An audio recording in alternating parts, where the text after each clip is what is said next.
রশি টান খেলা প্রতিযোগিতা। ইতিমধ্যে প্রিয় দর্শক আপনারা খেলাটি উপভোগ করবেন, সকলেই দেখতে পাচ্ছেন রশি টান খেলা এখনই আরম্ভ হতে যাচ্ছে।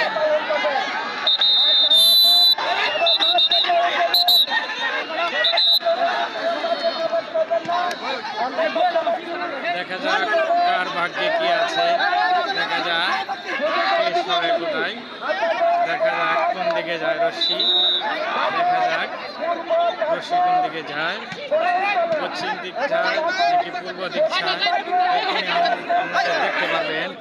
সামনে সরান, সামনের লোকজন সরাই দেন। দেখা যাক লাল দাগ কোন দিক যায়, দেখা যাক। এখানে উপস্থিত আছেন প্রধান অতিথি ময়মনসিংহ মহানগর যুবদলের সাধারণ সম্পাদক জুবাইর হোসেন শাকিল ভাই, আরও উপস্থিত আছেন জেলা ছাত্র দলের সাংগঠনিক সম্পাদক জহরুল ভাই সহ আরও অনেকেই।